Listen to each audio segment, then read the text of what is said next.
before I get started, this is the biggest disclosure I have to give you. And it's going to be controversial, so brace yourselves. Not all marriages, not all relationships are worth saving. Ouch, but bear with me. This talk is not for everybody. There is a couple of conditions, minimal conditions, that need to be present for you to know that it's worth fighting for your relationship. Hello everybody, I'm Dr. Diely Pichardo Johansson. I am a happily retired physician, life alignment coach, and Amazon best-selling author. Or as I prefer to call myself, I am an oncologist who, after becoming a cancer survivor, decided life's too short. I don't want to make a living fighting death anymore. I'd rather make a living celebrating life. And now I am a very happy life coach who specializes on helping professional women getting the clarity and self-empowerment they need to navigate transitions in their love life and their career lives so they can build the life and live the life they really want to live. And as usual, my first disclaimer is you will notice I have an accent. Please don't let that discourage you or scare you. Most people, it's from the Dominican Republic and it hasn't gone away in 25 years living in the US, so I don't think it's going away. But most people report that after a while, your ear gets used to it and then it's less distracting and more endearing. And today we're talking about a topic that fascinates me, durable romantic love. Well, first, you will notice that this is different from the previous live streams. Instead of broadcasting from the outside, from the outdoors, to brag a little bit about my beautiful Florida weather, today I'm indoors. I don't know if you can see here that it's a beautiful blue sky day outside in Florida. But today was one of the joys of my new flexible career. I decided to broadcast from my office because I wanted to leave my husband the backyard. He happens to be working from home today and he really enjoys gardening and he really enjoys practicing his electric guitar out in the lanai in front of the pool. And we are in that comfortable point in the relationship now that what makes him happy makes me happy. So it was very easy to make the decision. I'm going to change my plans and do the broadcasting from my office so I can leave him the backyard, so I can have him enjoy the backyard. And that is a beautiful position in a couple when it's effortless now, when it's easy to make each other happy because what makes you happy makes me happy. So today I'm going to be talking to you about how to get to that point in a relationship. And this is something I don't talk about too often, but my interest in romantic relationships is way older than me being a coach or even me being a physician. I grew up in this environment. My parents, they had their day jobs, but their real passion was couple relationships. As part of the some Catholic Church ministries and the international movement Marriage Encounters, my parents used to train people into how to communicate. They believed that the family was the base of society, and they believed that if they could protect families from the tragedy of divorce and allow children to grow up in intact families, they could make the world a better place.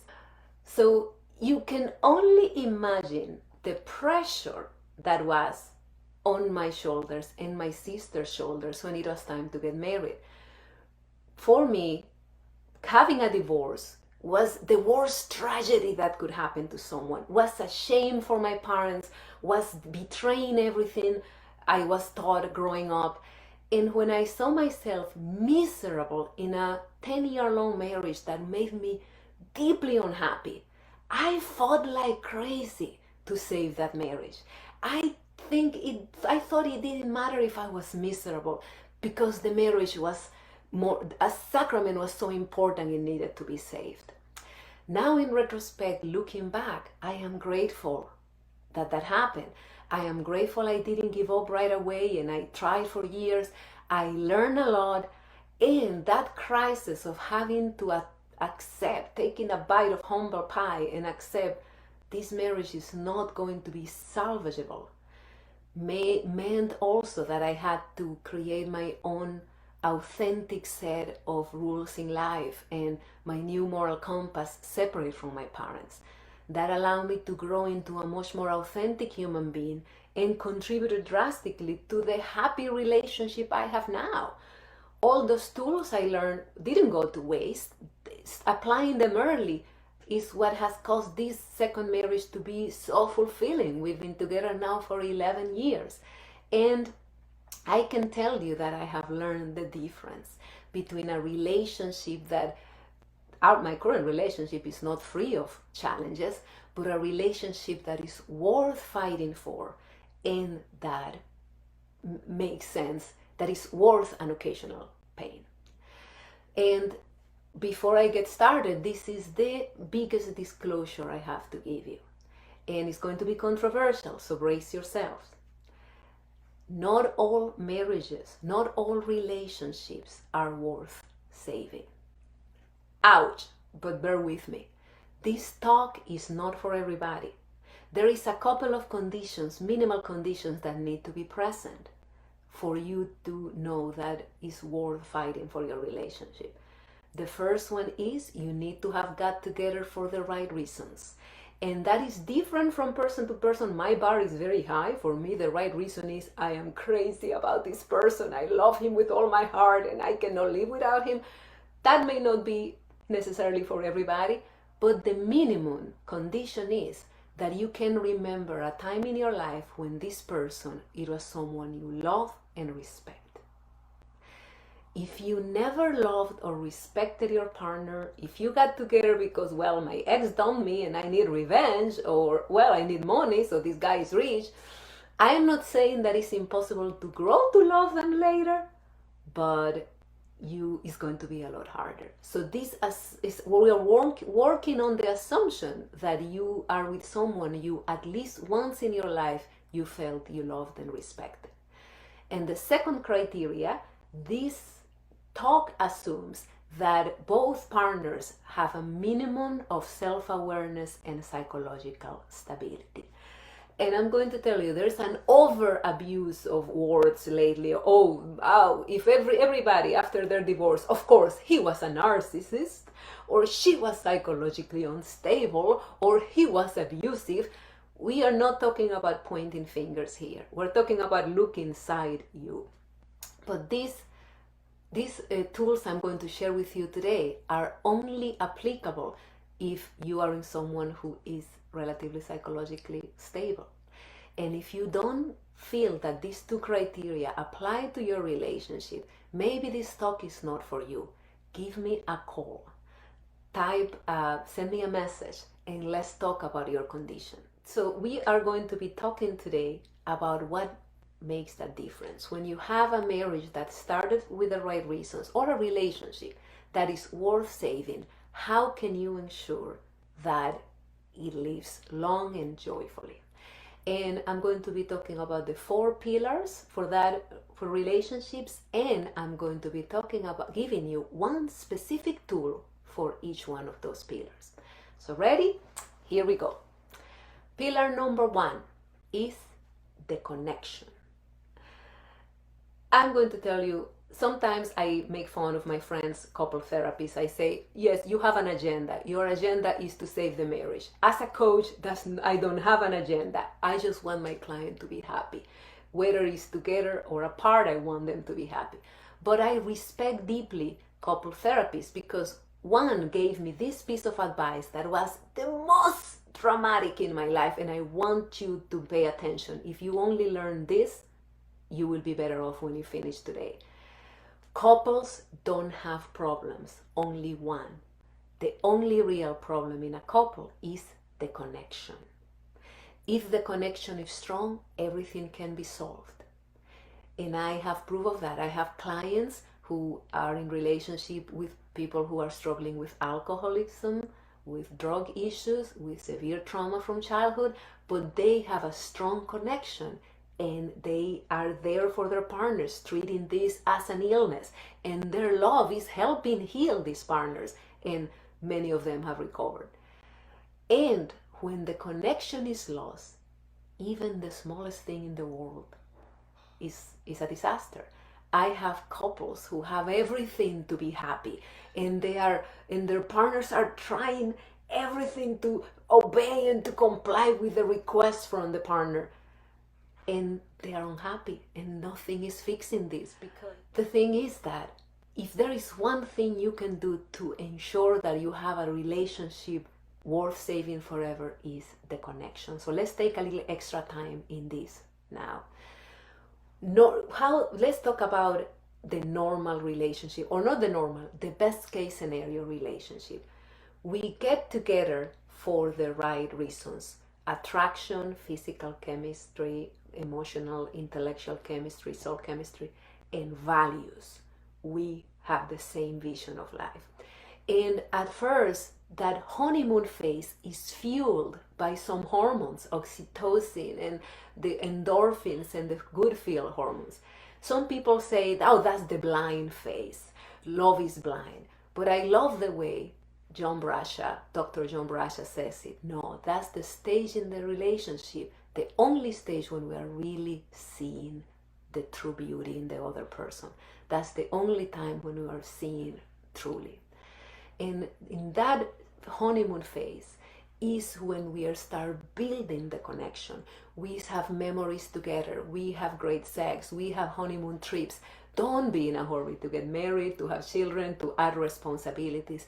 That is a phase to be built, because we are creating what I call a relationship bank account. Every good memory you put together makes you bond and connect more. We start developing our secret language. We start developing our experiences in common, and that creates the true friendship and the strong bond that we have with someone who has shared experiences with us. So when we have created all those good experiences, it's like a bank account that we will use to make withdrawals during the difficult times. So don't neglect that phase. That phase, we are lubricated by the hormones and learning to bond. And then what happens as the hormones do fade away and the novelty wears off? If you did things right, the real connection is being built. So as the hormones go down, the connection builds in. We found ourselves in a low spot that enters the second stage in the relationship, the power struggle. We start arguing more, rubbing each other the wrong way, but this is all for good. By us having to learn to agree to disagree, to meet each other in the middle, to grow outside of our comfort zones, we become better people. And as we continue making deposits in the love account, even as the hormones were off, we find ourselves in the third stage of the relationship. My parents called it the jubilee or rejoicing. I call it the steady state, when we are now a tried couple, that we are indestructible. We have had so much history and Pavlovian positive memories together that we are indestructible. And that phase is beautiful. And when life goes up and down, we will go through the seasons of winter when we have a lot of stress going on and the children are driving us crazy and we're barely surviving, and we will be just friends and co-workers, and we will have the peak moments when we blossom again. It's the spring of the relationship and the romance returns full blown. And we don't despair in the winter because we know the spring will come back. So this is the best case scenario in the connection of a relationship. And the tool I want to offer you today, you know all the things that can go wrong here, but the tool I want to offer you today is the relationship bank account. Every day, as sacred as brushing your teeth or taking a medication, Put on your calendar, what can I do today to make a deposit on my partner's love account? And we're talking here about what Tony Robbins calls level 3 love. Love gestures I am doing, not keeping track or because I'm expecting a payback, but only because making you happy makes me happy. And that making deposits constantly in the other person's love bank account to have a base so you can make withdrawals in the bad times is sacred, because if you are with a person who's psychologically stable and self-aware, it's unavoidable that they spontaneously will feel like giving you back. You don't have to keep track. You don't have to say, oh, I'm rubbing your feet today, so tomorrow you rub my back. No, by you doing it selflessly, the other person is going to spontaneously want to do it too. So pillar number one is the connection. And your tool number one is the relationship bank account. What can I do today to make a deposit in this connection account? Learn about the love languages, the 5 languages of love by Gary Chapman: touch, awards, conversation or company, acts of service, gifts. Which one do you speak? Which one does your partner speak? How can I give unconditionally today? Okay, so that was pillar number 1. Pillar number 2 moves us a little away from the togetherness and the connection and acknowledges the fact that we are individuals. And that tool number 2 is respect and boundaries. Let's talk again about that ideal relationship. When we first start dating each other, we have very high, strong boundaries. We are strangers. We would never cuss in front of each other or insult each other. We treat each other with uptight respect. Then we start getting to know each other and getting comfortable with each other, which is awesome. We get into that sweet spot when, oh, I don't have to put makeup on anymore. Oh, it's okay to let my guard down. But we are still new to each other. We are still treating each other well. Then what happens a little later? We start taking each other for granted. It's not only that we stop wearing makeup, we stop showering. It's not only that we stop shaving our legs, we stop brushing our teeth and taking care of our breath.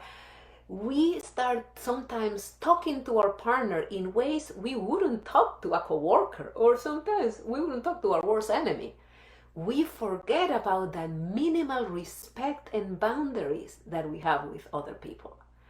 The respect of knowing you are different from me and you will have different opinions and will have to agree to disagree. The respect of knowing I will have a minimal courtesy with you. So my second tool for you today is that be honest with yourself and tell yourself, how are the boundaries and the respect going in the relationship? Think about the sweet spot. What was my sweet spot in the relationship? And if you're in a new relationship, figure it out now. This is my sweet spot. How can I promise myself that I will always treat my partner with the respect, the decorum, the minimal courtesy that I would have treated them in the second or third date, in your sweet spot? Okay, so pillar number 1 was the connection. Pillar number 2 was respect and boundaries. And let's talk now about pillar number 3, which is something you've heard me talk about in my content before. It was my parents' favorite, and they called it communication. I call it clean slate. Let's talk a little bit about communication. A lot of my partner's work was based on that. My mother used to love talking. That was her language of love, conversation. And she wanted my father to have a 20-minute talk with her every day. He hated it. His language of love was touch. He was happy just with cuddling, and that was it. So I'm not talking necessarily about long, deep conversations that may or may not be your language of love. but I am talking about the minimum communication to say when something bothers you, or as I call it, to nip things in the bud. Another great advice from a fellow couples therapist: nip it in the bud. When something bothers you, you say it before it becomes a big deal. Here's my typical example. I go to the bathroom and I find a towel on the floor. In a perfect world, I tell my husband, "Hey, did you drop the towel on the floor?" And he would say, "Oops, sorry. Let me take it to the laundry room." Or he would say, "Oh, sorry, I'm in a hurry. Can you please take care of it?" He may even say, "Yes, I did it on purpose. The tiles are slippery and it's dangerous." In that, I can say, "Oh my God, we need a bath rock." Whatever outcome, I said it, it's out of my system, and now we're fine. But what happens if I don't say anything? I'm the good person. I will pick up the towel. I will clean up after him.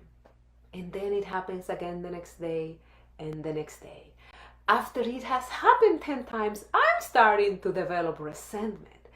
Every time I pick up the towel, I'm thinking, "Oh, he thinks I'm his maid. Oh, and this reminds me of 10 years ago when he did this." What's going to happen as I build this resentment? Best case scenario, the next time he does something, I am going to explode and say, "Oh my gosh, I can't believe you're doing this after I've been picking up your towel all your life." That's the best case scenario because at least we aired it out. Worst case scenario, I say nothing, but I keep that resentment inside, eroding the relationship. And then my husband senses that I am pissed off and he pulls away, withdraws, and a wedge is built in the relationship. All that could have been avoided if you had taken the 10 seconds to say, "Hey, please don't leave the towel on the floor," or "Look, you forgot your towel." That's it. The magic of this is that when you process grudges immediately, before they become a big deal, you keep a clean slate. And then any argument is about what happened today. It's not about throwing on each other's faces what happened 5 years ago. "Oh, that's the worst." We can stay in the moment because anything that happened more than 2 weeks ago is ancient history and never to be mentioned again. So this is the tool number 3 I have for you. Leave your relationship from these 2 rules. Nip it in the bud, and anything that happened 2 weeks ago or older is ancient history and does not need to be mentioned again. And right now it's worth to make a pause before we go to the last pillar, because I understand that that is harder than it sounds. I know that sometimes it's difficult to speak up and demand boundaries and respect. Sometimes it's difficult to nip it in the bud. We are pleasers. We don't want to annoy the other person. Sometimes we are fighting compulsions that are ingrained from childhood and are difficult to fight. There is a lot more going on than we cannot have time to reach here. And I want to encourage you to feel free to reach out. I have wonderful experiences both ways. That's the good thing about having been in both sides of the equation. You can read the testimonial on my website of my client Maria, who said, "Oh my God, I saw my husband change in front of my eyes. But she's changing her communication style, her way of expressing boundaries and respect, and her way of expressing, making deposits of love. She transformed the relationship without her husband ever meeting me. He felt encouraged to start giving her back again."